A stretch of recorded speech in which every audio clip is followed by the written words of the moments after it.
Time to rock. Good evening, good morning, good afternoon to everyone who's watching from all around the world. I'm your friendly neighborhood philosopher, David Wood. And with me now is the lioness for Christ, Hatun Tash. I wouldn't say that, but Huh? peace of Christ be with you, brother. How you doing, Hatun? By God's grace, I'm good, thank you. How are you? Good. Yeah, actually, haven't been. I kind of hear my echo there. Oh, there we go. Yeah, I don't think I've been live on my channel in a couple of weeks, so there is a lot to cover. Have you been following everything that's been going on, Hatun? Because I know stuff's kind of busy for you over there. So I'm wondering how much you've been following. So, for instance, my arch nemesis, Menj, who has his channel The Muslim Apologist, who declared war on me, who's posted multiple videos and is always coming after me. In fact, this guy goes way back to before people had heard about either one of us, way back to the early 2000s, the website Answering Islam. You could go there. A ton of the articles were directed towards Menj and his team. And turns out a couple days ago, it was all over the Malaysia news, Menj got arrested for child pornography. You hear about that one? Yes, I heard that and I saw some of the things about it. So a follower of Islam decided to practice some of the actions of Islam. Yep. And so we don't know whether he was looking at pictures of little boys or little girls or whatever. Maybe he's looking at pictures of little boys sucking on tongues like his prophet. Or maybe little girls. Who knows? Creepy stuff. Wow. You hear? See, this is what's messed up. Like, these guys keep getting locked up on child pornography charges. Who are we going to respond to? So I guess you are upset that now you don't have someone who can defend Islam. Yeah, I mean, Menj was the best of the best. And best of the best is in prison because of the pornography, He's pornography. Yeah, he's actually out on bail because he's been posting threats of himself holding a knife, saying that he's going to chop the heads off of Rob Christian, something like that. Wonder where we got that idea coming after Rob Christian's head, huh? Wild Very stuff. peaceful religion. Wild stuff. So that's what we had with Menj. And then you know Ijaz Ahmed because he's been to Speaker's Corner, and you had some discussions with him. And then did you catch that? Did you see that in the recent news? Ijaz called someone a racial slur. He called him a wetback. He doxed him, gave out his personal information, and said, "You will be found. You will be found." Did you guys hear about that over there? Yes, I have seen some short clips on it, but it's that's not I'm surprised when once he was at Speaker's Corner. Actually, he's done similar things in the past. Actually, he made a video revealing my full details, as well as at Speaker's Corner he told everyone that I killed my brothers just before we start debating. With those informations, he thinks like, oh yeah, now like those people know I know about everything, therefore no one will ever challenge me. Yeah, I did hear about that as well. So that's it, Jazz. And I notice a lot of the current meltdowns that we're seeing everywhere it all seemed to start with the infamous holes in the narrative interview. Right? Like, and I should probably make a video on this tomorrow because I need to get back to making videos. If anyone wonders where we've been doing some traveling and stuff, and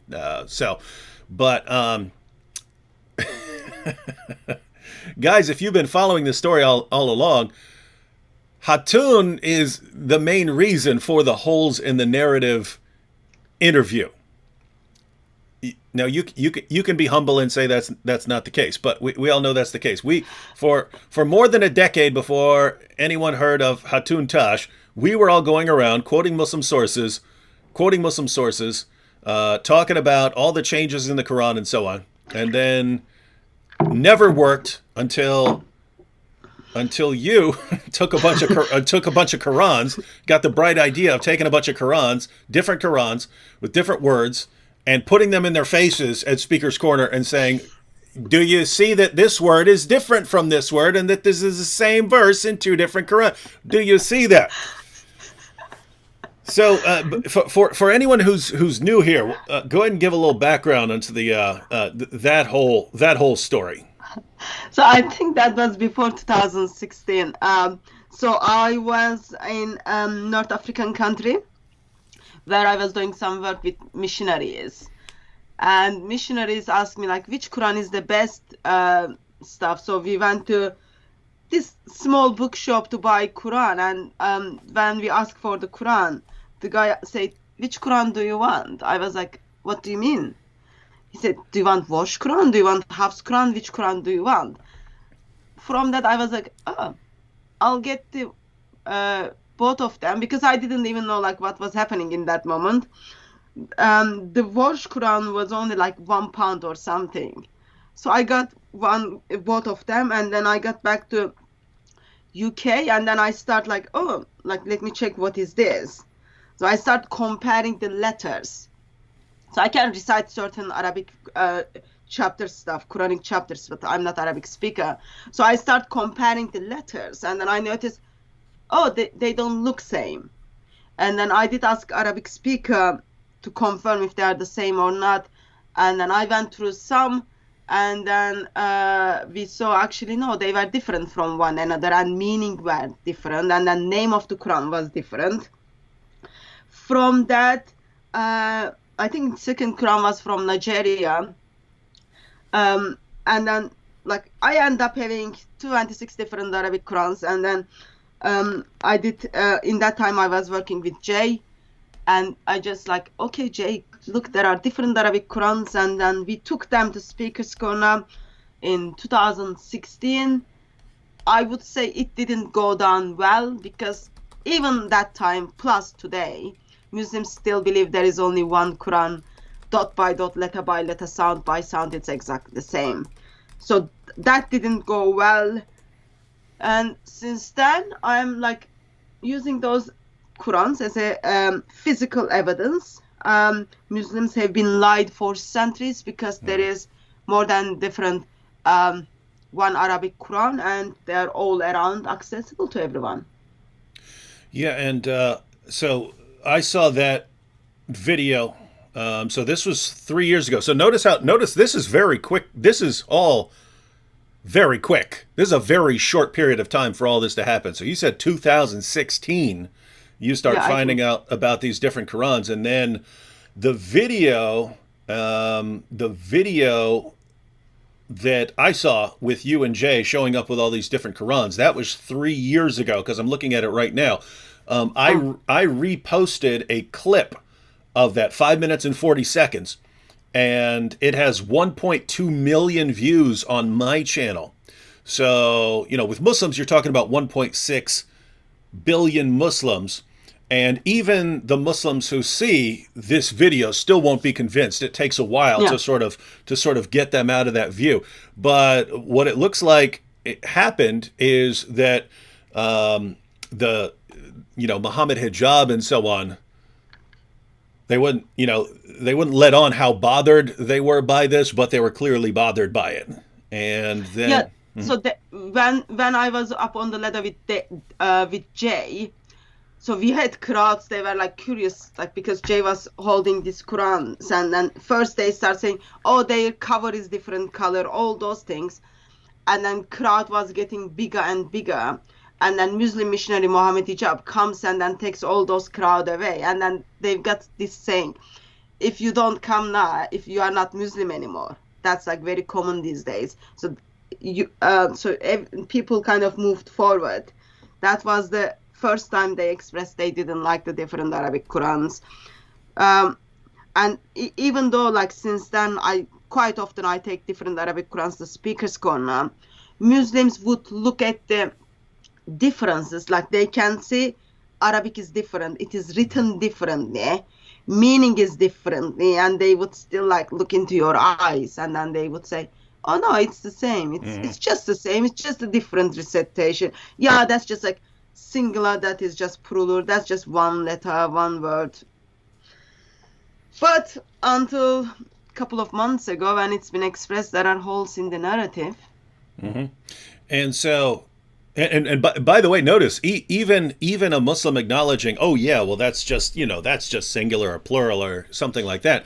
Even that completely refutes a bunch of the Muslim apologetics books I have on my shelves, because those books over and over again say not one letter of difference. Sheikh Yasser Qadi, who is the one who admitted that there are holes in the narrative, I have video clips of him saying not one difference since the time of Uthman in any Quran manuscript. And so what happened with once we had the infamous holes in the narrative interview where Muhammad Hijab is finally trying to figure out how he's going to calm Muslims down and tell them, yes, there's only one Quran, gets Yasser Qadi on his live stream and wants to get Yasser Qadi to say, yes, there's only one Quran. We know what we're talking about. There are no problems. It's easy. If you gave me some blank pieces of paper right now, I could give you exactly what the original Quran is. And Yasser Qadi wouldn't say it. All he would say is that matter of fact, he's saying he can't say that and that there are holes in the narrative and so on. And basically everything started breaking down right then, because that's when these guys, they were really exposed as complete liars, that all the people who've been running around saying perfect preservation right down to the letter, there's only two possibilities. One, you were ignorant, and so why were you even talking? Or two, you did know what you're talking about and you're a liar. So you're either ignorant or you're a liar. All of you Muslim apologists who've been saying perfect preservation, you were either ignorant or you're lying. Which one is it? People started making fun of them, holes in the narrative, everyone's using the clips, and then all these Muslim apologists start having mental breakdowns. I mean, they just start losing it. Hijab with the golden showers and stuff like this, and then telling people to commit suicide and going after people's wives. And now you've got Ijaz, and he's doxing people and using racial slurs. And then, Menj, he couldn't take it, and he turned to child pornography. It's like, oh, I can't do apologetics anymore. I'm just going to focus on my child porn here. And so everyone's just having a complete mental breakdown. Islam does those things. Yeah, and so we are right in the middle of the breakdown of Islamic apologetics, and it's a good time to be here. And so you've been part of. I mean, I regard it as part of the breakdown recently, when seems like a crowd formed. Well, here's what it seems like, right? All of this started at Speaker's Corner with you and all these Qurans, and then everyone starts having a breakdown. And so there's special hostility directed towards you at Speaker's Corner. And it looks like the new strategy is just to riot until there's no more Speaker's Corner or something like that. So go ahead and tell us what happened. Well, tell us about what you've been doing at Speaker's Corner so people know the context and we're fair and forthright in what. So tell us what you've been sharing at Speaker's Corner, and then we'll get to the incident from week before this past one. Okay, I think you are just like blaming me above all with all those breakdowns. So it wasn't me. It was you did all the breakdowns. You're responsible for all these mental breakdowns. No, it was the Muslim missionaries who thought it was all right to lie for centuries and centuries to individuals, and I was just a small vehicle in that one to expose that. Since when Yasser Qadi expressed that there are holes in the narrative regarding the different Arabic Qurans, preservation of the Quran and the Qiraat, all those kind of things, and when he expressed it is not that simple. If he's given a blank paper to write the Quran, he wouldn't know like which Qiraat he's gonna write. That was complicated. So I've been asking. So that happened during the lockdown, and I've been going to Speaker's Corner since end of May or beginning of June because we had lockdown. I've been asking this same question to the Muslim missionaries to explain it to me. And I don't know, while Speaker's Corner is the place where it's unique place for freedom of speech, it is a very big part of this great country where you go and then everyone would everyone is there to hear different view, expose different view, get challenge and debate. So it's like, you know what will happen. But in somehow Muslims haven't been answering my questions, okay? In the beginning, I was just so kind. I took like Sheikh Yasir Qadi with me. This is someone drove him to the London streets, okay? I took this then... So that was on a street? Someone drew that on a street? Yeah, in Trafalgar Square. We do have street artists, so someone drew this on the street, and then we've got same for Shabir Ali, as well as we've got the Holy God pictures. But anyway, so I took this to Speaker's Corner, and I was simply asking. Sheikh Yasir Qadi used to be very famous at Speaker's Corner, but now no one knows him. Okay, everyone denies him. He's like not he's like suddenly turned blank in the paper, and no one wanted to answer my questions. And what I have done is I wanted to get visual aid. This is not the one, but it was similar to this. So I got a Quran, and then I put holes in the Quran, and then I asked Muslims if they can explain me about the holes in the narrative. And first couple of weeks that went okay. Actually no, before that also I had I shouldn't miss, I had shredded Quran. So I had the Quran with the holes in it, and then you've got Akbar. So Quran has holes, and the argument is if you believe Muhammad is prophesied in the Songs of Solomon, because the sound looks like, then we could simply say Allah Akbar means Allah is mouse. Okay, so that was for that illustration. Yeah, let me just break that down because Sam Shimon and I have talked about that on the program before. So, ladies and gentlemen, the idea is there. Muslims are desperate to find Muhammad in the Bible, and so one of the most common ones they use is Song of Solomon 5:16, and they use that because there's a word there, Mahmadim, and they say, oh, that sounds like Muhammad, so that means Muhammad, ignoring the fact that that word occurs in many places in the Old Testament, and ignoring the fact that in all the other places, it would make absolutely no sense to say that this refers to Muhammad. So, for instance, the prophet Ezekiel's wife is referred to as Mahmad, because it means something beloved or lovely, right? And so if you say, nope, it's actually Muhammad, it's the name Muhammad, then Muhammad was Ezekiel's wife. So Muhammad was in a very strange relationship, and Muhammad was a kind of time-traveling, I don't know, what you want to call him, time-traveling gay marriage person? What do you want to call him? Anyway, so it wouldn't work in the vast majority of places, but they go to Song of Solomon 5:16, where it's translated as altogether lovely. But since the word is Mahmad, they say, it's Muhammad, and so this is actually a prophecy of Muhammad. And so the claim is, hey, this word sounds like Muhammad, and therefore it's actually talking about Muhammad, even though these are different languages. And so what Hatun just pointed out is that if you go down that road, hey, this word sounds the same, therefore it's the same thing. The word Akbar in Hebrew means mouse. And so when Muslims yell Allahu Akbar, if you're using that, we call that the phonic fallacy. It sounds like it, so it's the same thing. Then when Muslims say Allahu Akbar, they're saying Allah is a mouse. And so Hatun has kind of a double whammy there. One, she has the holes in the Quran, but she has a mouse going with the Swiss cheese motif, and she has a mouse, and the mouse has Akbar written on it because that's Hebrew. That's Hebrew for mouse. Okay, just wanted to give everyone the background so they understand. So that's some hard-hitting stuff when you're showing it to Muslims, saying, hey, you have holes in the narrative, you have holes in the arguments, and if we take you guys seriously, your God is a mouse. Now tell us more about the wonderful religion of Islam. By the way, I'm doing these things at Speaker's Corner, the place. It is uniqueness for the freedom of speech, and I'm not doing this in front of the mosque or in a mosque, but at Speaker's Corner, it is according to law. It is allowed. It is allowed, and people, as individuals, come to Speaker's Corner.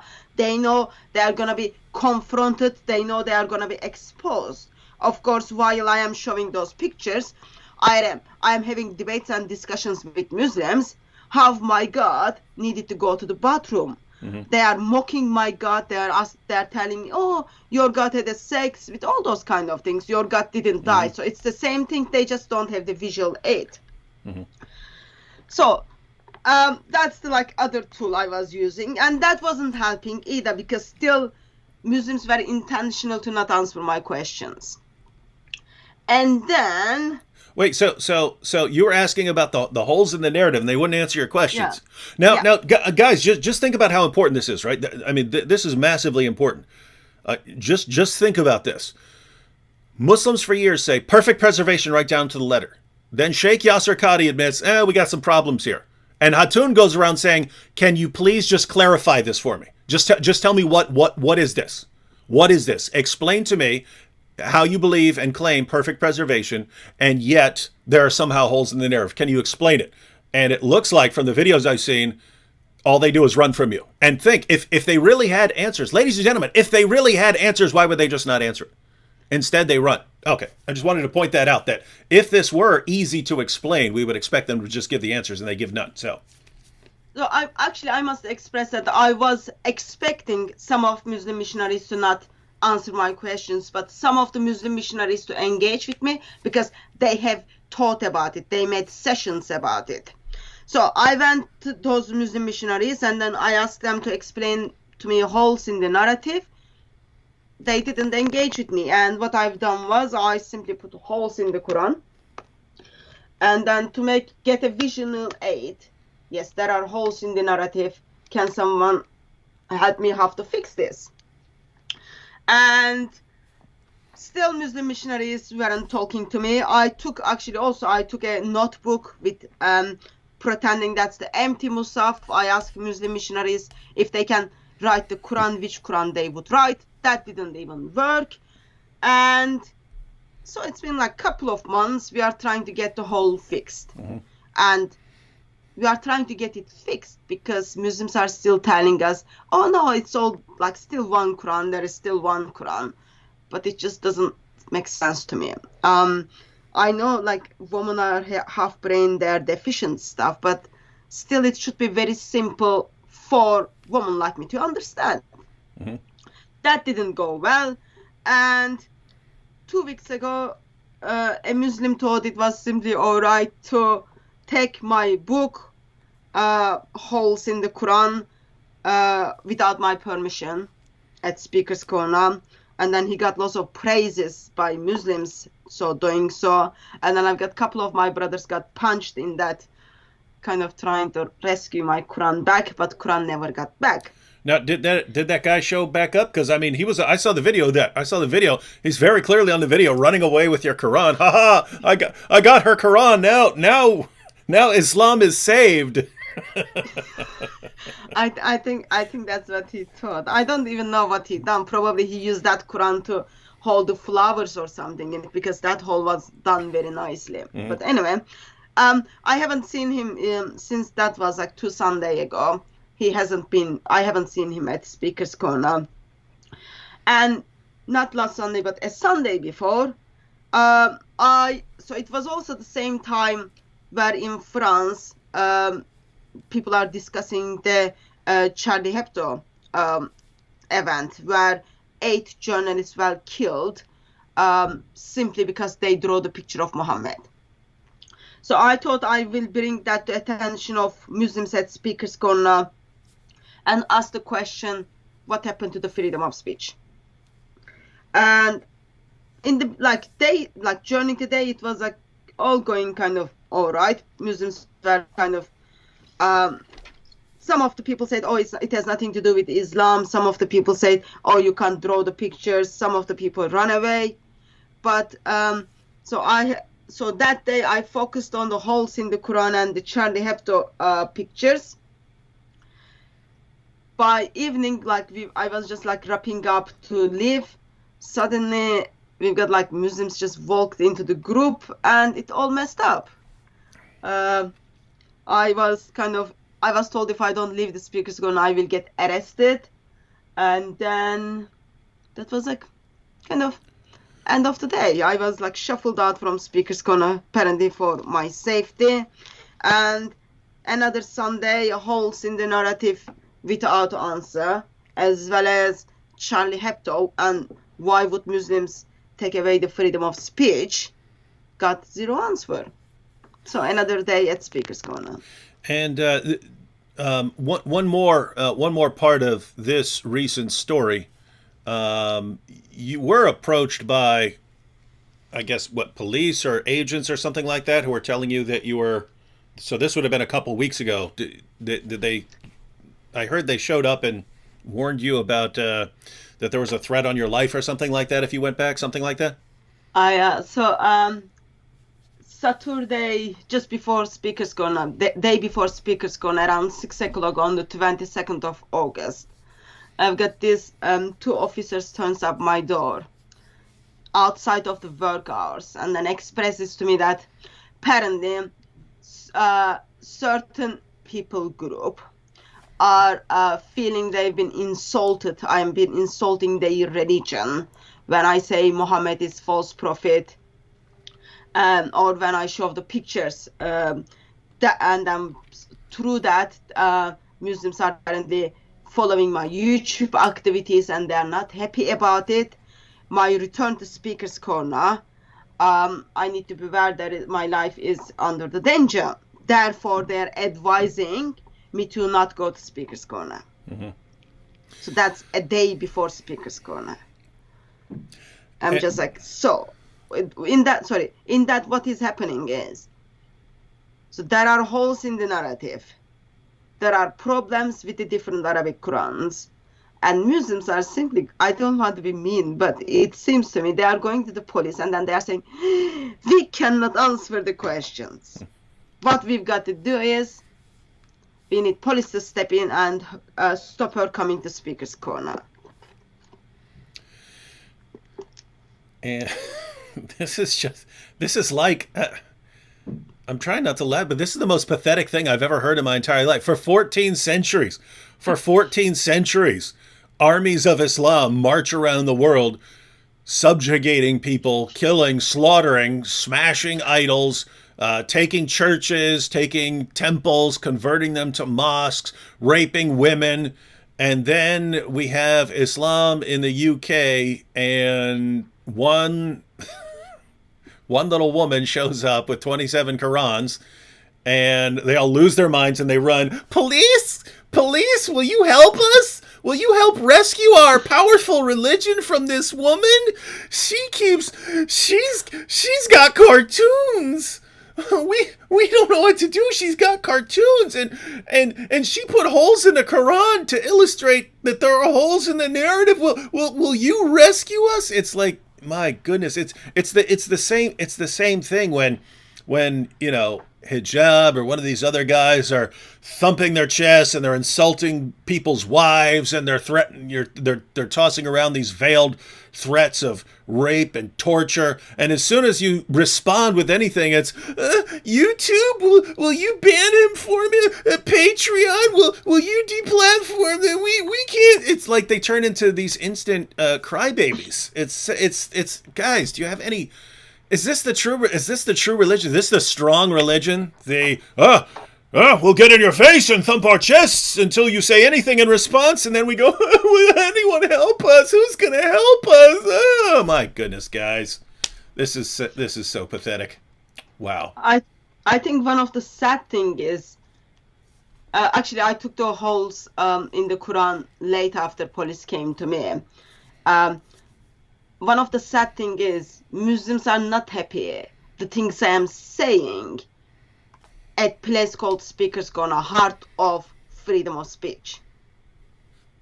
It's not like I'm saying those things. I wouldn't have any problem saying those things in front of the mosques, which I've been doing for years.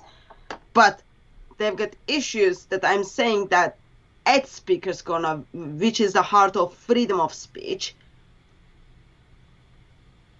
what they do, they go, I know, police, once Islam comes and takes over, you will be like another group who is going to get killed. But right now, we are in need of you. Would you please step in and then find ways that we strongly advise you to not go to Speaker's Corner. Therefore, advise her that she doesn't come to Speaker's Corner. Mm-hmm. So, like, police is not even like bothering to, okay, let's identify those groups who are feeling their religion's feelings are being hurt, and then discuss with them what's happening. If you can't control yourself, don't come to Speaker's Corner. But what is happening is like police think, oh yeah, it's okay, we can turn up in front of Christian house because, oh, Christians are nice people, they will obey the law. Muslims wouldn't listen to me anyway, so we go and kind of scare Christians, and hopefully they will stop coming to Speaker's Corner once they hear, oh yeah, my life might be under the danger. Oh well, I went back because I do have all the right to go to Speaker's Corner and preach the gospel as well as critique the ideology of Islam. And Muslims have been doing that for a long time. They've been critiquing my ideology, and that's absolutely welcome. Like, I might be a woman, or apparently they so-called, like, now there's this phrase, she's short woman or 5 feet woman. Doesn't matter about my gender or my height. I still believe Islam is false religion, Quran is false book, Muhammad is false prophet, and there is nothing can force me to kind of just compromise that, because you don't like me to breathe out and breathe in. Therefore, you simply just expect me to kind of compromise and then say, oh yeah, Muhammad is the prophet, or let me just not verbalize that. That's just wrong. Now, I see in the chat, Modine says, you working for the devil, David. Is Modine that dude who was like, when you would say anything about Muhammad, he would start attacking like your mother and things? Is that that guy? Yeah, that guy who even offered me money for the Muta marriage. Yes. So yes, Modine, devout Muslim, offering you money for Muta marriage and attacking you. Hey, Modine, got a little present for you. Got a little present. Look at that. I love that one. Give him a little kiss, Modine. Little. That is like sad. Like, you could simply give me the Tabari explanation of the holes in the Quran, or like other things, or justify, try to answer my questions, but all you do is like, oh yeah, this is not even being able to produce proper answer to the questions. Yeah, and here's what's disturbing, right? Because I mean, I don't know how things work in the UK. We always assume that things work the same way they work in the United States. Now, there are obviously failures in the United States, but as far as the actual position, and I know this because I was part of a trial about Dearborn when we were arrested, and we were just having a peaceful conversation with some Muslims at an Arab festival on a public street, and so. We were arrested, and this went to trial, and of course we sued them and so on, and they settled before this ever went to trial. But we had people on the stand who are experts in these kinds of issues. One of them is he's like he trains agents and police officers in how to respond in freedom of speech situations. And so he was asked, okay, if you show up and there's a riot forming because the KKK is speaking, what is your primary job there? And he said, to protect the KKK. And that's it takes a lot to get your minds around, right? Because I mean, the KKK are a bunch of like racist scumbags, and he's saying, this is the United States. I'm training law enforcement. If we show up to an area, our primary job is to protect. If there's an angry mob forming against a speaker for constitutionally protected free speech, my mind is focused on protecting the speaker from violence against them. And so, and that's talking there. You're talking about, like, you know, racist scum. And the police are saying that's our job is to protect them from violence against them. And so, if if you have a situation where someone is going to be offending someone else, this I mentioned this in a video I posted, that this is called the heckler's veto in the United States. If someone is speaking and that person speaking is going to offend someone else, and police respond with saying, okay, well, you're going to upset all these people and they're going to do something, therefore I'm going to stop you from speaking, I'm going to silence you. That's called the heckler's veto. You can't do that. You can't silence a speaker. The government can't silence a speaker because of some they think there might be some backlash against the person or something like that. But I'm looking over at you at Speaker's Corner. That's exactly what it looks like is happening, right? It's, hey, Hatun, there are threats against you at Speaker's Corner. Therefore, you shouldn't go to Speaker's Corner. Oh, but okay, now you did go to Speaker's Corner and a bunch of people gather around and are yelling and throwing stuff. Therefore, we have to shut you down. We have to stop you from speaking. We have to remove you. And I saw a lot of people in the comment section saying, well, it's easier to remove one person than it is to remove the entire mob. As if those are the only two options. Guys, it's very simple. If you're worried about someone doing violence to Hatun, then put two officers standing there, right? Put some officers in there to stand there and make sure no one hurts them. That's what you do. But under no circumstances do you silence the speaker in something like that. As soon as you do, you just encourage the mob. You just basically send a message out saying, hey, if you want to shut down someone who's criticizing your religion, just form an angry mob and we'll get involved. So very, very despicable. Very despicable behavior. What are your thoughts on that? Because again, I'm not sure exactly what the law is over there, but in the United States, we would regard that as absolutely horrendous. So there are a couple of things. Because of the uniqueness of Speaker's Corner, you would expect, okay, police doesn't want me to get hurt, because they have to protect me in one sense. But in July, end of July, when I was simply dragged on the floor because Muslims were not happy with these holes in the Quran and Akbar, that day I was told. Whoa. I really did not want to interrupt there, but I wanted to say this so that you guys can remind me. I wanted to say this because I've been thinking about all the different origami creations I'm going to make from the Quran, and a mouse would be perfect, and I could name the mouse Akbar. In fact, Hatun, if you want the mouse, I will make the mouse Akbar for the background of your videos. All right, continue. I just wanted to say that because I come up with awesome ideas and then I forget about them and I never remember them again. And so I wanted this here. So guys, remind me at some point to make Akbar the mouse. All right, go ahead. So we will keep you accountable for that. Mm-hmm. So in 26th of July, I was told I have to leave the corner. I got banned from the corner for the day, for the rest of the day, because so I am the one who is on the floor. Okay.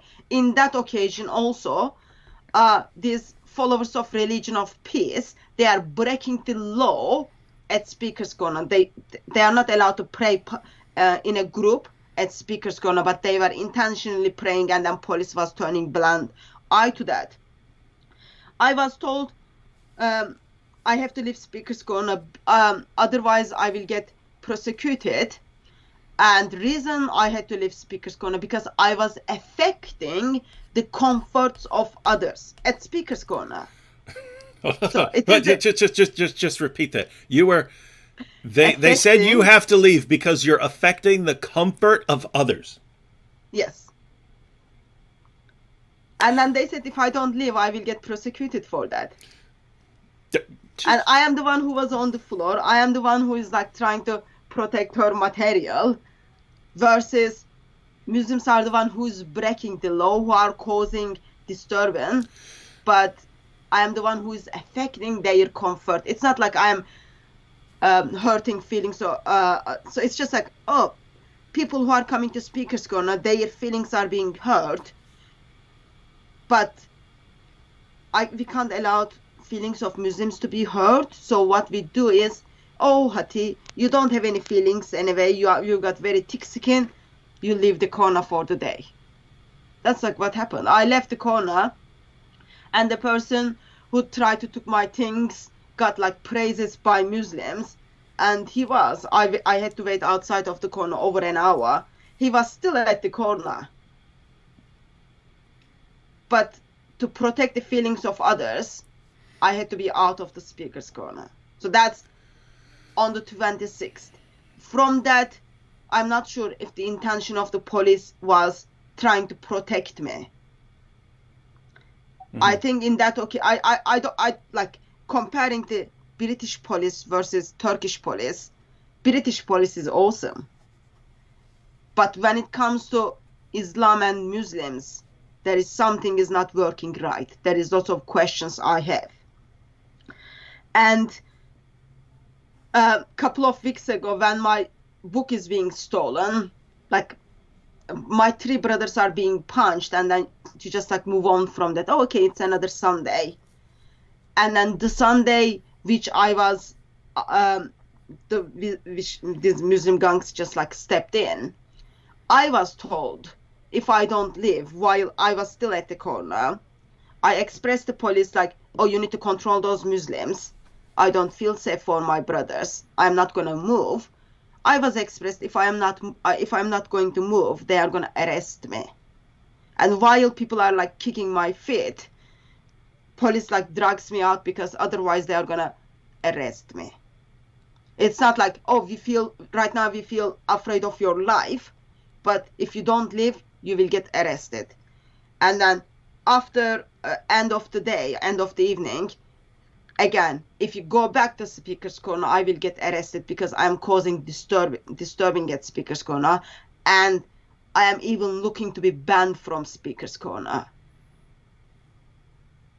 But I'm just thinking, okay, there is a problem. There is a problem because, and last Sunday, the Sunday which passed, we find out actually police didn't even spoke any of those gangs who were simply calling rape of Hatun, killing of Hatun, or like disturbing the speaker's corner. Police haven't even been spoken to them. But by that time, I had email which police was asking, are you going to follow our advice and not go to speaker's corner? Are you going to continue with your actions? And I am being told I will arrested if I return to speaker's corner. I might even get banned because Muslims are not happy what I'm saying at speaker's corner. Yet none of the Muslims were even being questioned or even being warned because they were the one who is causing the issue. Yet in the mind of police is defending me. That just doesn't make sense to me. Yeah, it's as you're talking, reminds me of a lot of things. When you say that a couple weeks ago they had to remove you from the park and said that it's because what did you say it was? Ruining the affecting the comforts of others. Affecting the comfort. Now, notice, ladies and gentlemen, you could apply that to anyone, but who would it be applied to, right? I mean, you could say, hey, this guy over here is calling for Islam. You've got Ali Dawa, and he's saying that, man, when we take over, we're going to execute all you ex-Muslims and stuff like that.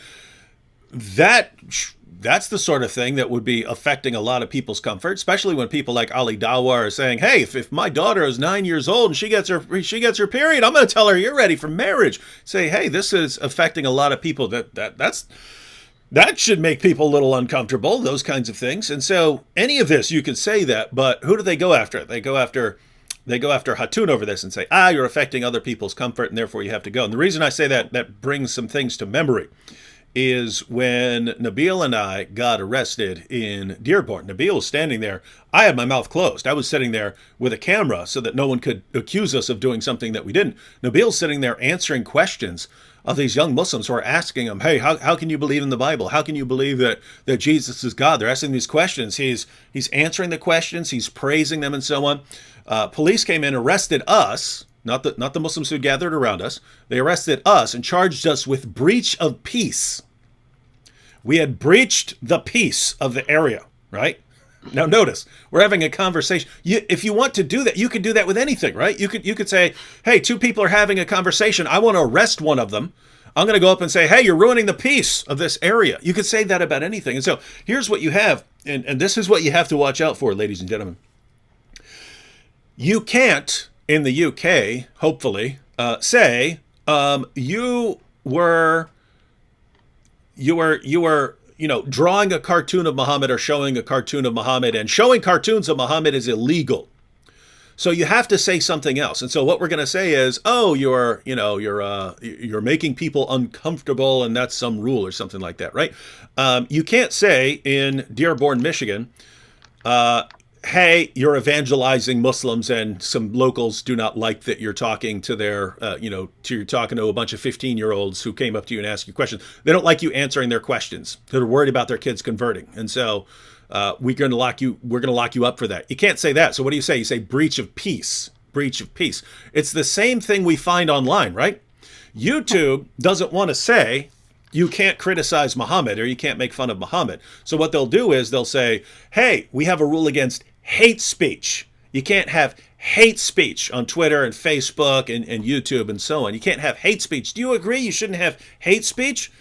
Oh, okay. Well, now we're going to ban your video because it's hate speech, even though all you did was criticize Islam or something like that. So they're all doing the same thing. They're protecting Islam from criticism by silencing people who are criticizing it, but they have to come up with reasons to justify what they're doing and reasons to justify giving Islam this special status. But they can't say what they're actually doing. And the reason this is disturbing is, just think about this. Islamic law says Islam is supreme. Islam is on a higher plane. Muslims are on a higher plane than everyone else. Everyone else is inferior. Islam is the truth. Everything else is inferior. So there are different rules here. There are different rules. You all have to follow the rules of Islam. Islam has a place of authority over you. And then we come to the West when we're supposed to say, no, you're not superior, and no, we're not gonna act like you're superior. That's what we should be saying. Instead, we say, nope, we're gonna act like your religion is superior. We're gonna act like you're superior. We're gonna act like you have authority over all of us. But we're just gonna come up with different justifications for it. And so it's just amazing that people fall for this over and over and over again. And so you got a situation where Speaker's Corner, the hub of global freedom of speech, and a woman can't criticize Islam because the crowd there has learned that police will side with them. This is amazing stuff. Yeah, if you think about it, like since the police told me to leave because I was affecting the feelings of others, every week, like Muslims were out of the control, and every week would something happen, until last week police simply tells me, oh well, if you don't leave now, we will arrest you. And the thing is, like, I wouldn't mind being arrested. Like, I have, if I break the law, then yeah, I should be responsible for my actions. But if you think practically, if they put me in prison, I've got to return back. I've got dogs. Like, someone needs to look out. They can't stay that like whole the time by themselves. Stuff. You kind of, okay, I can't live. You have to think very quickly. Okay, I can't afford anything right now because I have to go back home. Otherwise, there is no water, there is no food for my dogs. And then you just, okay, let me follow your advice, and so that I don't get arrested.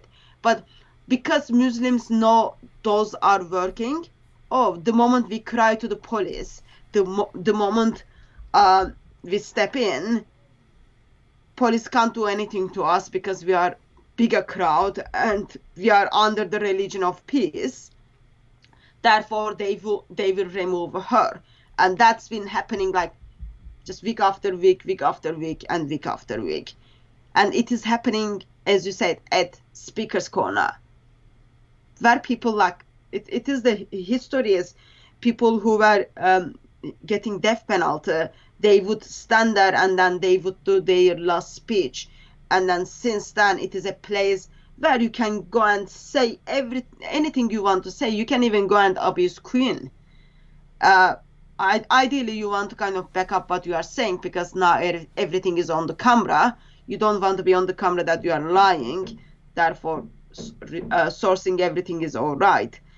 But just it becomes strange when you know,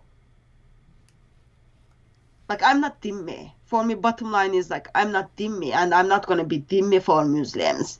They need to pull themselves together, and they need to answer basic questions. And being able to deal with those questions, Speaker's Corner is the place. Freedom of speech, freedom to believe, change your religion is the core freedoms in England. People have it. But very soon, because the comforts of others are being affected, or because people can't answer the questions, therefore they want to kill you, that making you to cause disturbing is gonna take that away. So England will be known as, like, as you made a video on, Sharia Corner, or Islamic Republic of United Kingdom or something. It'll be called Not So Great Britain. Yeah, Not So Great Britain. That can be another way. Yeah, and I mean, so. Like oh, go ahead. I did take Charlie Hebdo's pictures. Mm-hmm. I'm surprised that people were upset about it. I'm surprised that people were upset about it. The reason is Speaker's Corner is place for such a things. That's Mm-hmm. the first thing. Second thing is, in France, when people who did Charlie Hebdo people were kind of killed, even the Prime Minister of England, David Cameron, in that time, went to Paris and then said, "We are all Charlies." So he stood up for the freedom of speech, and then he said, "Oh, that was wrong.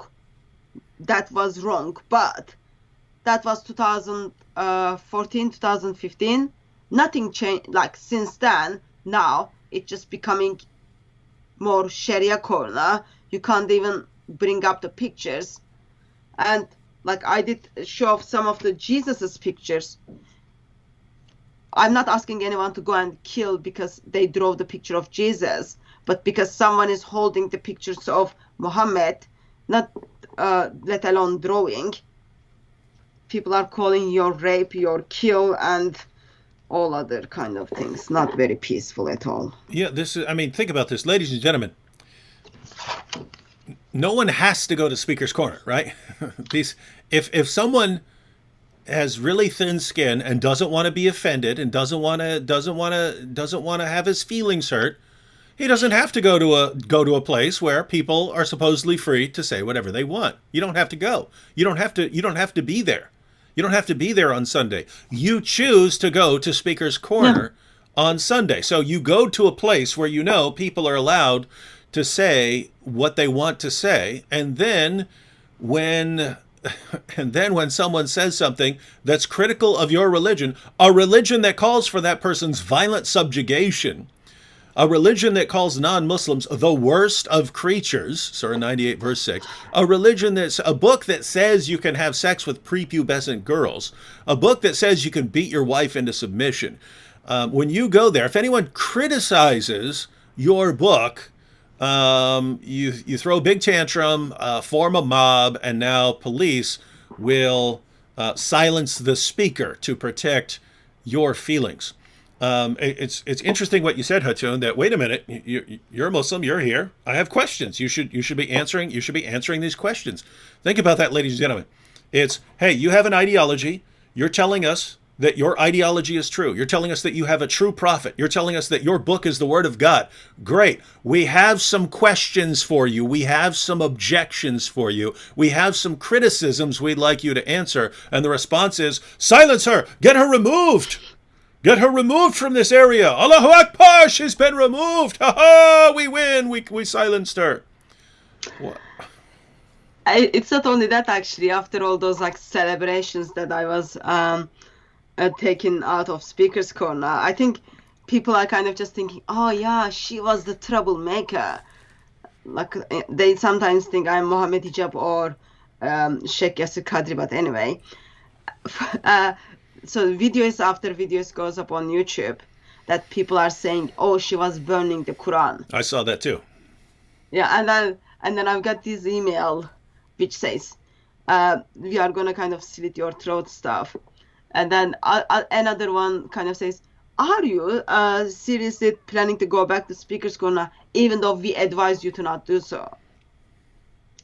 Why? Because people just look at those videos and then say, oh, she was burning the Quran. I wouldn't, like, theologically, I wouldn't have any problem to do so, because Uthman did it. Muslims did it in history. Mm-hmm. Why they would have a problem for me to do it? Like, theologically, I wouldn't have any problem. But just like one person lies and then everyone follows that. Mm-hmm. Therefore, they just make you kind of, okay, with this, she will freak out for her loved ones, because now they know, okay, they are not going to get to me. So what we do is we put her loved ones in danger. Mm-hmm. That's like another way to get on with things. And it's just sad. Yeah, same thing. Same thing when we got arrested in Dearborn. Then the rumor spread that we were going around screaming at people, telling them they're all going to burn in hell, and we were causing a riot and screaming. And in order to stop a riot forming that could interfere with people's public safety, the police had to arrest it. So it was all nonsense. It was all total lies. Again, I was quiet, and Nabil was calmly answering questions. So yeah, there is this.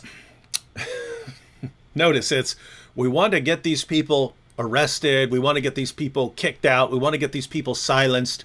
But if we say what they were actually doing, it's kind of hard to sell to lots of people. So we have to lie about what they were doing. We have to lie about what they were doing in order to sell the case that this person had to be silenced. Man, what a religion! What a religion that does this so many different ways around the world.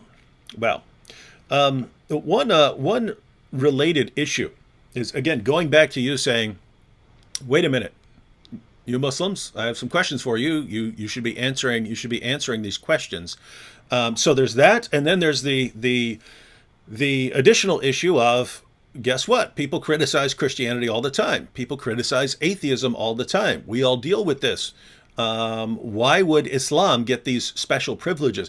It seems like people like you, people like me, we say, Muslims, you need to learn to obey the rules that everyone else is obeying here. Now, tons of Muslims do. Lots of Muslims do. But there are lots of Muslims who don't. It's still ingrained in their minds, hey, we have this special privileged status, and our religion has this special privileged status, and you all need to treat us like we're in authority here. And so we're coming along and we're saying, actually, no. We're going to make sure that you are treated like all the rest of us are treated. Namely, your religion gets criticized just as our religion gets criticized. We get to ask you questions, raise criticisms, just as you get to ask us questions and raise criticisms against us. We're going to make sure we're all on the same plane here.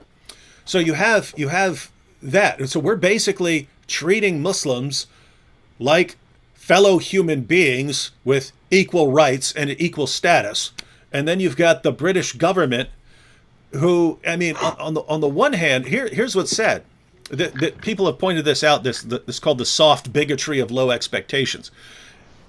Before I said, it looks like the British government is giving Islam what it wants. It's giving Islam this privileged status, but it's not doing it because it believes that Islam has this privileged status. It's really, as you pointed out, hey, the Christians are easier to deal with. So we'll deal with the Christians. We're not going to deal with those other guys because they'll get violent and so on. So they have lower expectations for Muslims. They believe they can reason with you and appeal to you, and not do that with the Dawah teams. And so it's actually, here's the amazing situation. People call us haters and bigots and Islamophobes because we treat Muslims like equal citizens. And the various governments and the media and politicians and educators and entertainers who act like they're defending Islam, but really they're treating Muslims like you're children, you're not ready. You're barbarians, you're not ready to be on the same plane as us. Therefore, we're going to protect you. The way we would protect an animal who is being abused, we'll protect you like that. We know you're incapable of adhering to the same rules that everyone else adheres to. We know that you can't follow those rules. That's what they're doing, right? They're saying, we don't expect this mob to adhere to the same rules as everyone else. Therefore, we're not even going to tell the mob that they have to follow the rules. We're just going to do what they want, and hopefully, hopefully things will change at some point. And so, how are we the haters when we have a certain level of respect for all people and we're treating people the same, and the government and the politicians and so on and the journalists treat Muslims like they're inferior and incapable of operating by the same rules that everyone else is adhering to. And they're the good guys. They're the good guys, the ones who treat Muslims like they're subhuman. Very strange. Other thing is, like, my main focus is Islam, not the individuals. Mm-hmm. But in somehow, they just can't take it. Mm-hmm. I don't know why. It's like, just, they're so sensitive. So sensitive. Yeah, and you would think that the message would be, hey guys, stop being so sensitive, right? Instead it's, oh, we know you guys are sensitive and we can't expect you to change, so we'll silence anyone who's hurting your feelings. My goodness. Next time, like, I'm gonna go with, like, probably red roses, and I'll say, okay, this is for the feelings of Muhammad and the Quran. We've got to fix it. Just, I don't know. I'm just finding it strange. While Muslims, as you said, like, they can mock my God. They do mock my God. They make fun of him. They blaspheme. I'm just like, okay, let me answer your questions. Why did you say such a thing? Let's engage. Like, a couple of months ago, before lockdown, we were asking question on, okay, regarding the missing verses of adult breast suckling and, like, what is the wisdom of Allah behind it. Muslims were simply making fun of Jesus that he had to suckle. So, like, in that one, I'm just like, I'm finding like you're just making fun of my God, but let me explain why God-man needed to do that, or why God-man did that, versus the moment when I ask, oh, how would you feel if someone comes and then sucks the breast of your wife? Suddenly, like, you are hate preacher. You are hate preacher. You are hate preacher. It's the same, just the same thing. Yeah, and guys, notice what Hatun just pointed out, right? Because what she just brought up, that seems like a question that we should be asking, right? So in case you don't know what we're talking about here, historically, there was a situation in Islam where basically you have men who aren't always going to be around at home, but they have other men who work in their household, if you have a slave or something like that. And so the situation arose, hey, I have to go away on business. My wife's at home with this dude. How do I know she's going to be faithful to me? She's not going to cheat on me. She's not going to commit adultery. How do I know that, Muhammad? So this issue gets brought to Muhammad, and Muhammad, awesome prophet that he is, he has that connection with Allah through the angel Gabriel. And so he says, yo, angel Gabriel, could you go ask Allah, hey, what do I do about these women who are going to be around men while their husbands are away? How can the husbands know that the chastity is preserved? How do we know, man? And the great God Allah said, Gabriel, send this to Muhammad. I've got the solution. And so Allah sends the message down via the angel Gabriel. This was in the Quran. Here's what you do. Just have your wife breastfeed the dude 10 times. This the goat? Could you back that up a little bit? Could you back that up? It's a little close. Okay. Oh, that's the goat eating the verses. Yeah. So this is so, ladies and gentlemen, follow Allah's reasoning here. Allah says, if you don't want your wife being unfaithful to you with some other guy, just have her pull her breasts out, put them in this dude's mouth 10 times. Then it's going to be like he's her son, and there won't be any sexual attraction between them. This was in the Quran. This was Allah's solution, right? And what Hatun just put, tell us what that's about, Hatun. of course, Allah has been merciful, and then Allah brought that down to 5 times. It was 10 times. Yep. So I did show you the picture of Yasir Qadi in the streets of London. So this is the picture of the goat in the streets of London. So someone drew the goat. And then in here, you've got the 10 adult breast suckling versus goat is enjoying. And as you can see, goat deserves like very beautiful place. Yep. Matter of fact, that will that goat will be made out of the Quran here pretty soon. And think about this, ladies and gentlemen. I'm gonna make a paper goat out of the Quran. Now, if that paper goat eats a piece of the Quran, is that cannibalism? If a goat made out of the Quran eats a piece of the Quran, this is going to be interesting stuff. That's a lot of artwork to do here in the near future. But so anyway, notice stepping back a little. So you've got this command: have your wife breastfeed this man 10 times, and then later, does it really need to be 10 times? I mean, couldn't he kind of be her son after like 5 times? Let's compromise.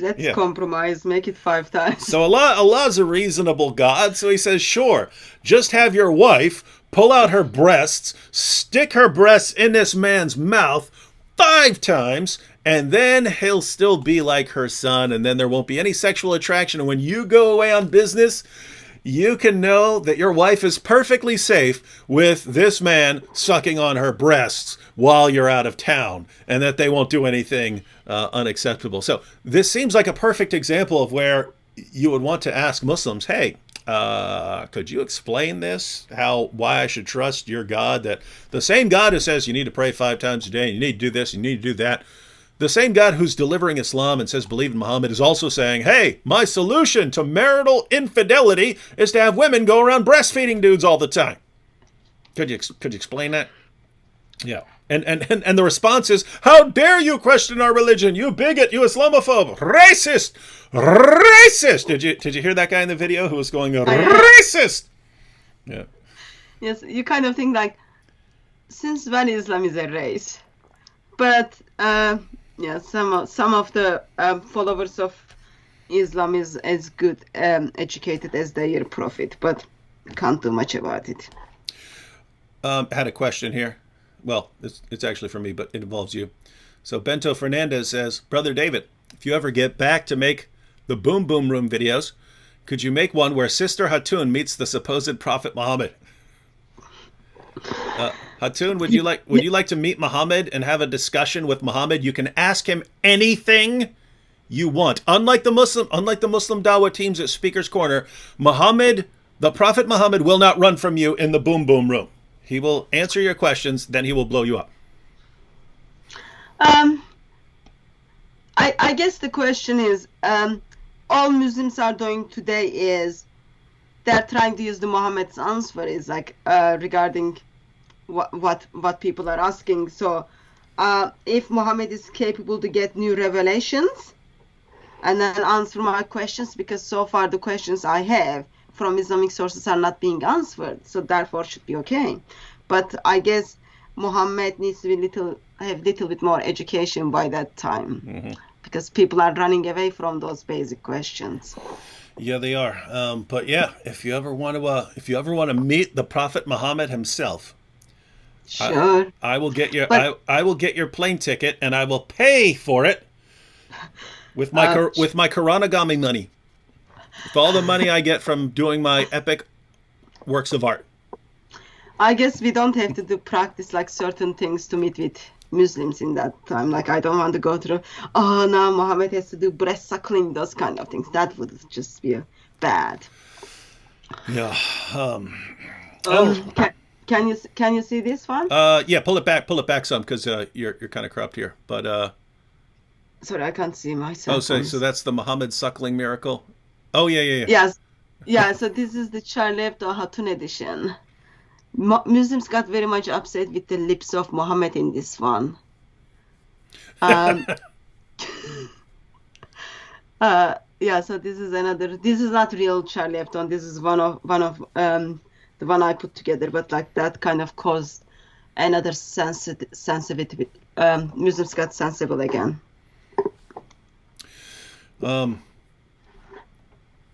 Yeah, and guys, I mean, keep in mind. So that's another example of sucking on tongues and things like that. And you want to say, hey, I have some questions about this, and you ask the questions, and you're a bigot, you're a racist, you're an Islamophobe. This is I mean, but think about the process here, right? So you've got Islam, and the Muslims come to us and they say, this is just the religion of pure monotheism. And then you actually open up the sources, and you've got all this stuff about sucking on tongues and Muhammad walking around covered in semen and sex with prepubescent girls and breastfeeding adult men and all this weird, wild stuff. And you say, guys, we have some questions about this. And the response is, how dare you question our religion? Police, arrest them for questioning our religion. This is a deeply insecure religion. Deeply insecure. Like for me, the bottom line is this. As a Christian, I believe Muhammad is false prophet. Mm-hmm. And I am entitled to believe that in England. Okay, maybe in different part of the world, I cannot even verbalize that, but in England, I am entitled to believe that. And in England, I am entitled to evangelize Muslims by using those lines, by critiquing Islam. And that's absolutely fine. And I do expect the same thing from Muslims. Critiquing Lord Jesus Christ, critiquing my scripture, that's absolutely fine. But what we have is freedom of speech and freedom of belief, which is the core things for England, is now on the stake. Why? Because as I discuss, as I express, Muhammad is false prophet. Even if I want to discuss just the lifestyle of Muhammad, his wives, his actions, if I want to discuss the Quran, holes in the Quran, all those kind of things, which my faith forces me to do so because I'm Christian and I believe Muhammad is one of the worst examples to humanity. Now, it's not only I believe, Muslim scholars tells us Quran cannot be trusted. There are holes in the narrative. But the moment when I put this together, Muslims, which tells us Islam is a false religion, but Muslims get very sensitive. And discussion gets heated, and that's very normal.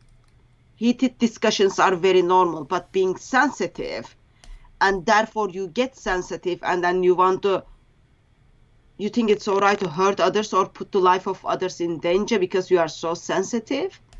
It's just not working.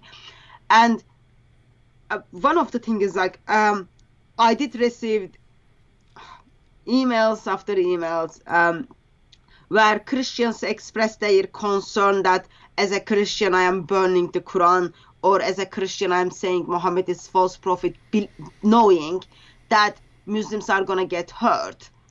Some of the emails were concerning in a sense please don't go back to the speaker's corner. Please don't go back to speaker's corner because, something might happen. Speaker's corner might shut down, all those victim playing games, cards. Mm-hmm.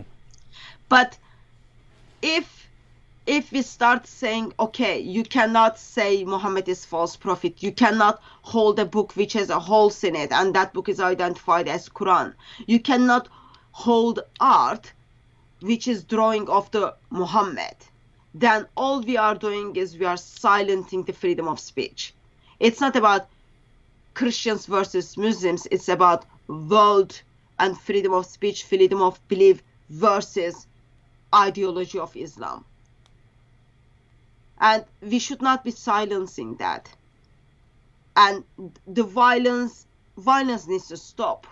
If you cannot handle, I learned the other day a new phrase, if you can't take the heat, leave the kitchen, apparently. That's what people say. So if you can't handle the critic, if you can't deal with the objections, don't come to Speaker's Corner. Speaker's Corner is not a place where people offer hot chocolate and flowers to one another.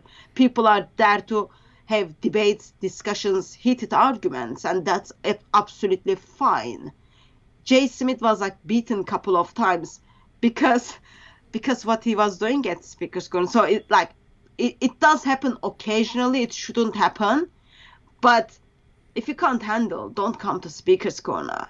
If your feelings are so sensitive, if you can't even defend your profit, just stay at home. Just stay at home. Don't treat Speaker's Corner as the Sharia corner, or don't treat England as Sharia country.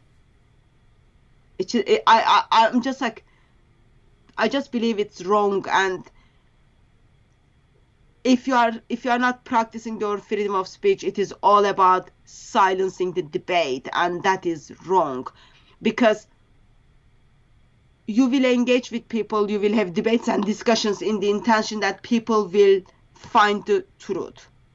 Open debate, open discussions, free debates, free discussion is the only way people can find out what is the truth. And truth always wins.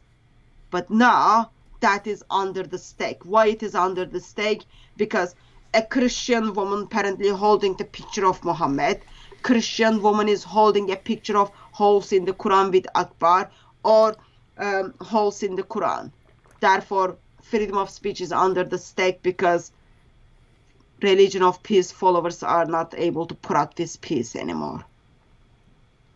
I'm just finding it upsetting. But no one cares about my feelings, so I can't be upset. Yeah, the only the only feelings that matter are the Dawa team's feelings, not Hatun's.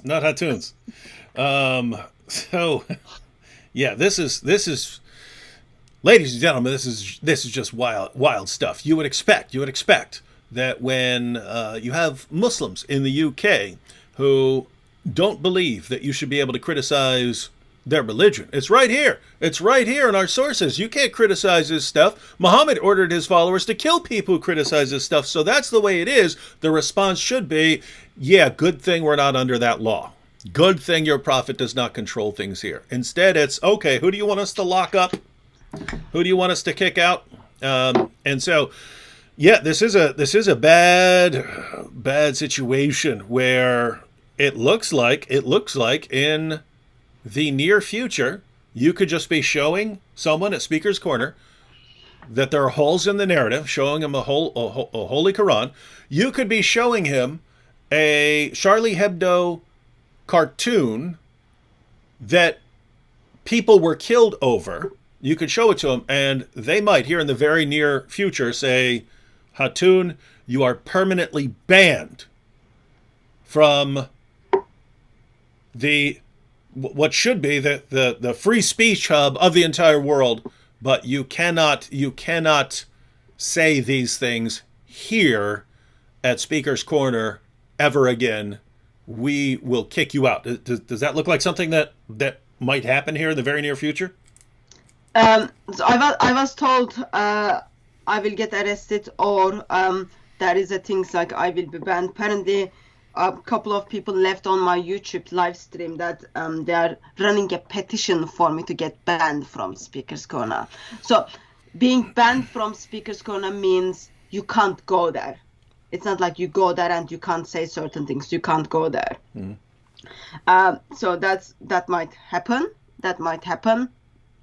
But if that happens, that will be very much shame. Yeah.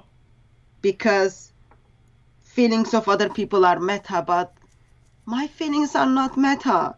No one cares about my feelings. No one cares about, like, I'm challenging Islam or those kind of things. Feelings of others are meta. And it's like, I think if I get banned, or if there's like all the petitions are going around, or all the fake news are going around, all the videos are being put up, I wouldn't be surprised if I get banned. Mm-hmm. But it will be very much UK would be saying yes in this occasion, even though it was 100 Muslims who were shouting to kill her, rape her, all those kind of things. We wanted to come alongside of the Muslims. That would be simply that what it would saying. No, that would be the end, because that wouldn't stop with you. That would simply send a very, very clear message. Yeah. Hey, okay, you guys got rid of Hatun. We got rid of Hatun for you. Now who's next?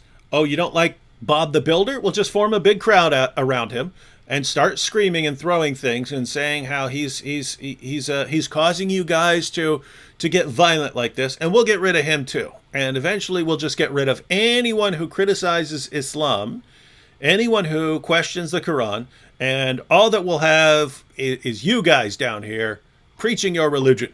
And that, notice, that's the goal, right? That's what these dawah teams want. Hey, we get to give you our religion, and you all keep your mouths shut about this. Even though our religion calls you the worst of creatures, even though our religion calls for your violent subjugation, even though our religion says what we can do to the men when we capture them, and to their wives, different things are going to be done, and to their children, they'll be enslaved, even though our religion says all these things about you, even though our religion started it. People always ask me, David, why do you talk about Islam? Hey, Islam started it. Allah and Muhammad talked about me long before I ever heard of Allah and Muhammad. They were saying what you could do to me, right? Yeah. So I'm simply responding. And Muslims say, how dare you respond to this claim that you will be violently subjugated? How dare you? And it's just, wow, it's absolutely amazing. But yes, if that message gets sent, hey, we, the police of Great Britain, will silence you, even in Speaker's Corner. That's that would be the clearest message that they could possibly send. Now, on this, oh, go ahead. We did have couple of years ago, there was a young gentleman called Tan.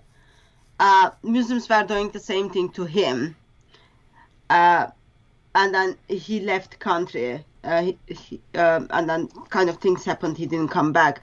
And then also there was like another young man called Sarah. He was talking about colorism in Islam quite a lot, and apparently he had like police went to his house and then said your life is under the danger, all those kind of things. And then with that intimidation, he had to stop Speaker's Corner. And I know people who are part of my team, because Muslims just couldn't control themselves with the harassment. With harassment, people felt, yeah, it is much better if I leave Speaker's Corner, if I don't come to Speaker's Corner. Mm-hmm. So their way is working. Like if police can't step in and then stop individuals to come to Speaker's Corner, what we will do is we will take them on until they fed up, and then they will stop coming. Mm-hmm. Because end of the day, there is a moment sometimes you just say, okay, it's just too much, I can't handle it anymore. I think they're kind of waiting for that moment, mm-hmm. but I don't think that will work with me. But anyway, no, it won't. And that's kind of the problem with that approach, because notice it's the same approach that Muhammad Hijab and Ijaz Ahmed and all of these guys, when Ijaz is calling people, using racial slurs against people and doxing them, when Muhammad Hijab is talking about people's wives, insulting people's wives, it's just kind of another level of harassment, which is along the same lines as, people sending you death threats, saying we'll kill you and stuff like that. It's in an Islamic country, we would just chop your head off. But we understand we're in the West and we can't do it. But we'll try to get the same result. We'll try to silence you, but we'll do it in other ways. We'll threaten you, we'll harass your family, we'll heap abuse on you, hoping that works. And here's the problem. Yes, that will work with a lot of people, right? In other words, if you just heap charges of racism on someone for doing something, you will control a lot of people like that. A lot of people say, whoa, hey, yeah, I did want to question your religion. Yeah, I did want to do evangelism to Muslims, but I didn't know I was going to be called Islamophobe and racist and bigot, so I'll go do something else. There are a lot of people that will work with, especially if that doesn't work, if just insulting them doesn't work. Then, hey, we're gonna kill you. We're gonna kill you. Whoa, a lot of people will walk away from that. And even if people don't walk away from that, oh, now you're going after my family. Oh, now you're doxing me. Okay, yeah, I'm done with this. Here's the thing, though. Eventually, everyone who can be controlled in that way is gone. And all that's left are people who can't be controlled in that way, right? So that's people like Hatun, the apostate prophet, me, people that we're not going to stop. There's what are you going to threaten us with? Even if you'd have to kill us to stop us, right? So we're all that's left. And then once that happens, they don't know what else to do. They don't know what else to do because they have one method. It's just keep heaping abuse on people until they do what you want, and that method's not working. And then so what are we going to do now? What are we going to do now? We need the police to step in and ban Hatun because that's the only way. We need YouTube and Twitter and Facebook and Patreon to ban all of these people so that they can't speak anymore. In other words, they realize, hey, the standard methods don't work. The standard methods don't work. Therefore, we need to silence them in all these other ways. But under no circumstances can they be heard. And it just never occurs to them, hey, maybe if we want to deal with them, we should just answer what they're saying and respond to them and just be on the level of dialogue. And if they criticize or they mock, we get to criticize and mock and return. That's the idea here. We're all on the same playing field. They can't get their minds around that. And so, got to silence us in all kinds of other ways. Oh, well, I don't want to be the bad news breaker here, but I'm not willing to be Denne.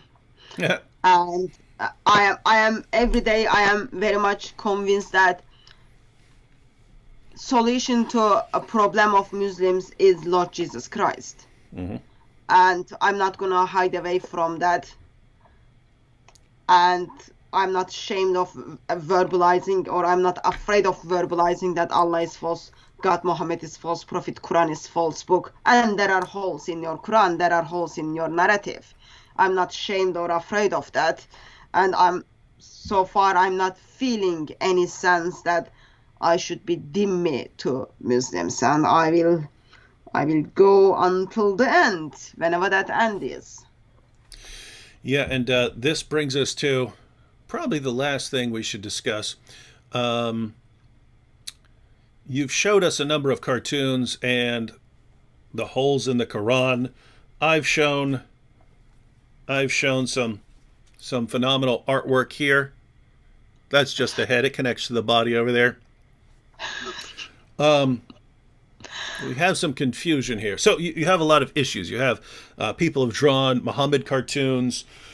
We talked a little bit about people who would, burn the Quran, things like that.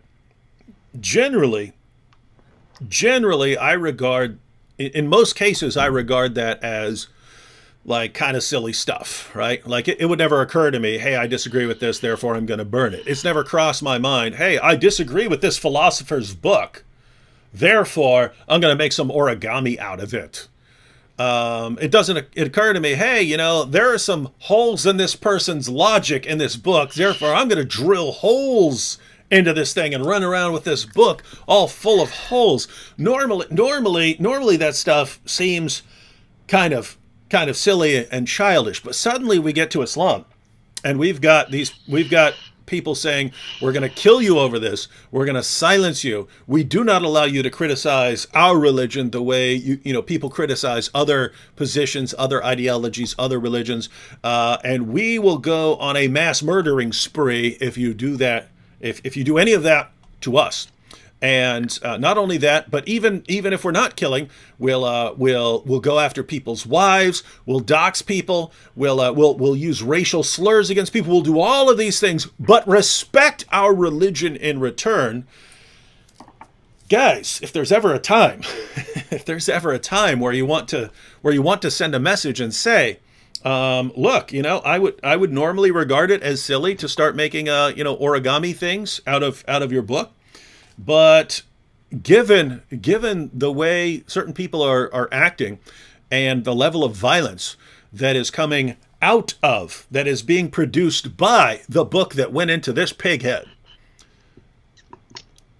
This pig head is made of a book that has caused a lot of death, millions and millions and millions of deaths in this world. And what amazes me is the Dawah groups get more upset over me folding up this book than they do about this book inspiring people to commit millions of murders. And so there comes a time when we say, guys, we have to get this point across to you. One, One, that we are allowed to do this in the United States and Great Britain. We are allowed to do this. We're allowed to do this at Speaker's Corner. We're allowed to do this and show it online. We're allowed to do this. If you don't like it, don't go to Speaker's Corner. If you don't like it, don't watch my YouTube videos. But deal with it. Deal with it.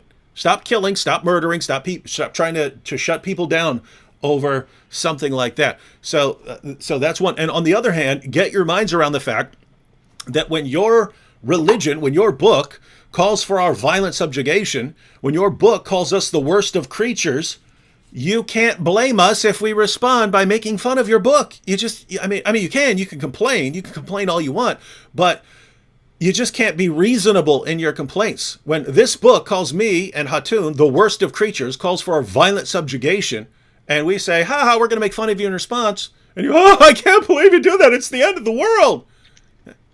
You're calling for our deaths. You're calling for us to be killed, and you're flipping out that we make fun of it in response? Grow up, guys. Grow up. Quit being a bunch of babies about this stuff. My goodness. What are your thoughts, Hatun? So, what are your thoughts on this issue that that we're in this situation where I'm making fun of things in ways that I chewed up and spit out the Quran. I never done anything like that before. I don't do that. It's like we're getting to a position where, guys, I really want you to understand that you can't stop us. You can't stop us from doing these things, and you still, for some reason, you think you can, and you can't. So how do I make it clear to you guys that your book says a lot of nasty things, and I don't have to respect it if I don't want to? The only reason I would is because I want to get along with people. And if the people that I would like to get along with are turning out, apologists and debaters and so on, are turning out to be doxing people, insulting wives, well, great. Then I'm not trying to get along with you anymore, and I'm just going to chew up your book and spit it out and show you what I really think of it. So those are my thoughts. What are your thoughts on this, Hatun? So, shame is like I'm not as clever as you are. I couldn't come up with those animal pictures, all those kind of things. I'm like very, very simple. I think for me there are I don't know, the Holy Quran. I thought of the Holy Quran, and you did it. You actually beat me to it. So that's genius level right there. But yeah, go ahead. Yeah. The purpose of that was I've been asking the question. Okay, it was you who expressed that there are holes in the narrative. All I am asking is to unpack that for me. Okay, that's all I'm asking. And I am being rejected. And I know, like, apparently rejection makes people to commit suicide. So I'm not going to commit suicide because I'm Christian. I have hope. I love my Lord. So what I've done was I needed visual help. So to just get proper answer from Muslims. That's just for that. And it's not only I'm getting proper answer from Muslims. Now, I've got Muslims who got in touch with me asking why did I put holes in their Quran. And my simple answer is, oh, let me share a video with you what your Muslim scholar said. And then from that, now Muslims are seeing they have been lied. They have been lied, and they have been lied. And 21st century, that no one wants to talk about it. I think that is very much sad. So, putting holes in the Quran, simply a visual version of there are holes in the narrative, can someone fix it? And in a sense, I am using it to point people to the eternal word of God, who has holes in his hand and holes in his feet. So that's for that. And regarding the pictures of Muhammad, we need to grow up. Mm-hmm. We need to grow up. Like, if people can draw a picture of a plant, a apple, a dog, or anything, then there is nothing should stop anyone to draw the picture of other individuals or other beings they want to draw. I did show the pictures of Lord Jesus, or pictures Charlie Hebdo draw about Christian faith and Christian God. But I never called anyone to get killed for those things. And even though I think those pictures are not very nice at all. But because I grow up. why my God is able to deal with the critics and able to answer those things. But in somehow it doesn't happen in Islam. In somehow Islam becomes untouchable. And if you kind of play this victim game, and if you kind of pretend, oh, you are untouchable, yeah, people are gonna use it. I used it. I used the Charlie Hebdo pictures, and I used other pictures I put together.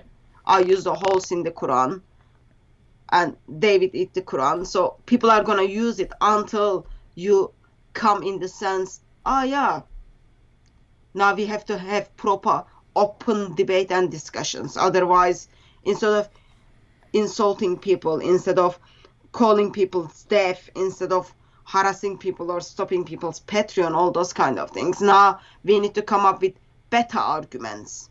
I know Allah wasn't able to do so, Muhammad wasn't able to do so, but in 2020, you've got check Google, check YouTube, you can come up with better arguments, and you can have open debates and discussions.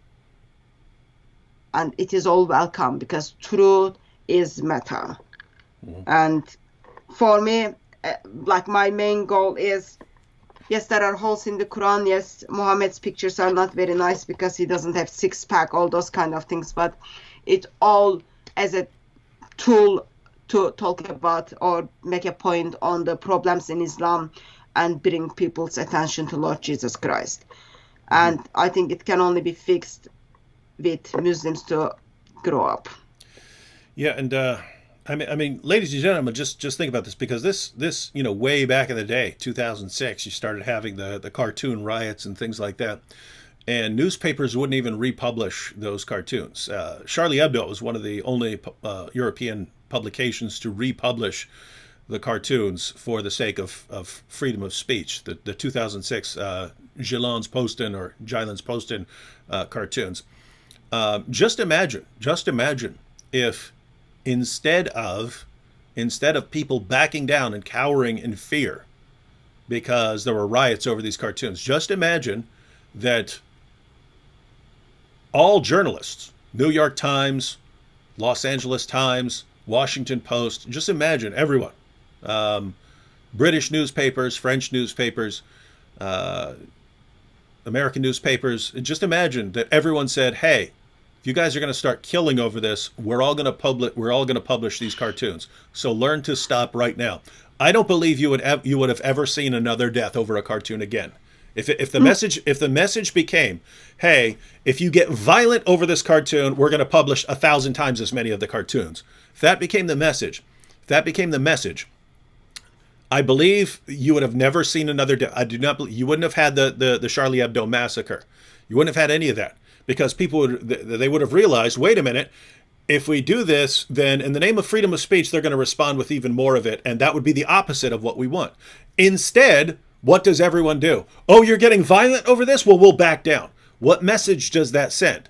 It sends the message, oh, if you want to control our behavior and control our speech and control our expression and control our publications, just get violent. What did you just do? You encouraged the Charlie Hebdo massacre. You said, hey guys, you want us all to back down? Go slaughter a bunch of people. That will send us the message that will make us do what you want us to do, right? And notice, it's the same thing. It's the same thing with Hatun. When the British police are backing down, oh, we'll remove the speaker if you guys get violent. You're sending a message there. You're sending the wrong message, right? just imagine a violent crowd forming around Hatun, and British police come over and say, under no circumstances is anyone going to do anything to this woman. And if we have to form a wall of police around her to protect her, that's what we'll do. But y'all better back up right now. And if you got a problem with it, we'll bring in 1,000 more Hatuns. We'll bring in 1,000 more Hatuns to speak here until you learn that you can't do this right now. Right? And this wouldn't have to be the police, but just imagine where everyone said, okay, until you guys learn to deal with Hatun, we're going to different groups from around the world are going to send more people to be in Speaker's Corner every single week until you learn to deal with it. And then you'll be happy that it's Hatun, right? And so, but that should be the response. Instead, it's just retreat, retreat, retreat, retreat, retreat. And when Hatun and others finally say, "Look, we're done retreating. We're standing our ground here," then it's well,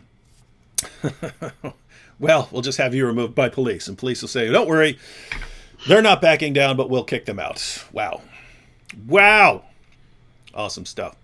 Couple comments here. Janet Clements said, Hatun, please buy a life-size Aisha to show how small a 9-year-old really is. I thought about it actually.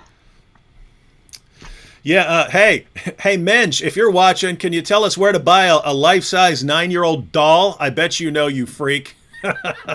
Sorry, I couldn't resist. I know you're watching, Mensch. or he could simply just send it to us one instead of us to kind of go to those certain places to find it. It might be easier if you just send it to us. Let's see. Jasmine Brown said, "Make the winged origami donkey that Muhammad rode to heaven." Yes, that's already on the list. That's already on the list. You got fly. See, that's the thing. That's kind of what I was missing when I first did it.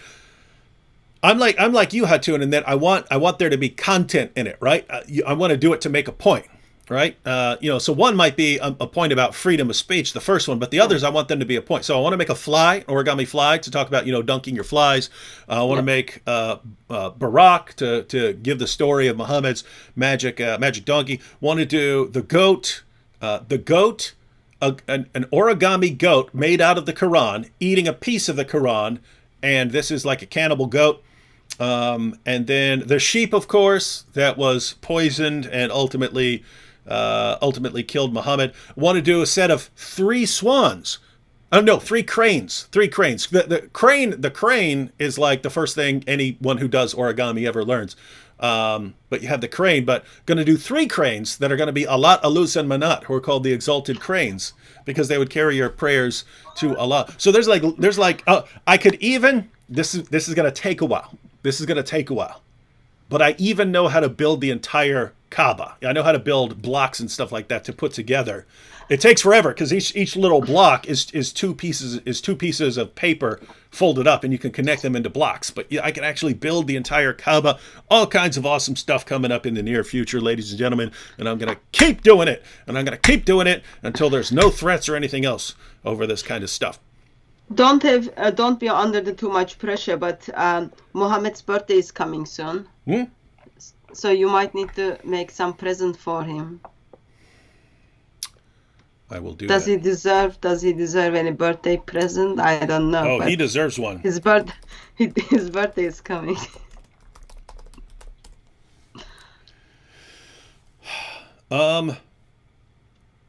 Wait a minute. This one says April 22nd.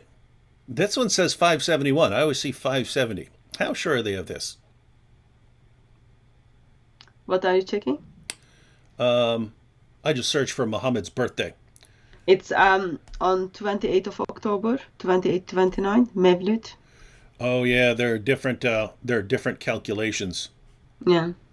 There are different calculations. Well, more birthdays, more origami. That's my motto.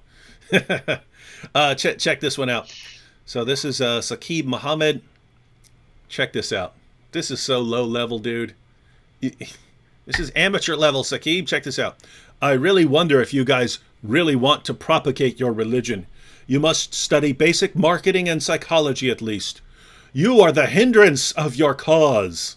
So he says we're hindering our cause. Now notice, Saqib, just think about this. If you really thought we were hindering our cause and damaging our own cause, would you be trying to correct us and set us on the right course here? Would you be trying to show us a better way of destroying Islam? Huh? Is that what you'd be doing? Would you be showing us a better way of showing Muslims the truth? Is that what you'd be doing? No. You know what we do is massively effective and is sending even your top apologists into insane panic modes where they're talking about golden showers and hurling racial abuse at people and looking at pornography all day. You know they're having a meltdown over the stuff that we're doing. And you can't stand it. And so this is your theory? Oh, you guys are damaging your ability to propagate your message. Nice try. Any thoughts on that, Hatun? What? Yeah. How would you respond to people saying, "Hey, wait a minute, Hatun. You're trying to show Muslims the truth about Jesus. You want Muslims to be saved and to spend eternity basking in the glory of the Lord Jesus Christ. And here you are drilling holes in the Quran. Aren't you just driving them away and sending them aren't you sending them off into the darkness because now they'll never pay attention to anything you say again?" Oh, well, first of all, it is Lord Jesus Christ who saves people. I am just a small tool that he's willing to use me. But from my experiences, what I'm seeing, even just with the hole in the Quran, Muhammad from Pakistan left Islam because he was asking the question, why did you put holes in the Quran? And why Muslims are not talking to you? He left Islam and became a Christian. So, beside that, I know lots of hundreds of Muslims and ex-Muslims who left Islam and become a Christian. And for me, I am more concerned on, I cannot just tell you, oh, Jesus is all about love, oh, Jesus is all kind, this nice guy. Because you have the idea of Jesus in your mind. And beside that, you have got idea of this man called Muhammad. I've got to destroy them first. I cannot give you something new so that you add Jesus on Muhammad and then mix and mash them. That can't happen. I've got to destroy the ideology you have. That might be with the holes in the Quran, that might be with the pictures of Muhammad, or that might be simply asking basic questions. I've got to destroy the belief system you have. Once your belief system is destroyed, we will build something new. And that will be our glorious gospel. Lord Jesus Christ will make his home in your heart.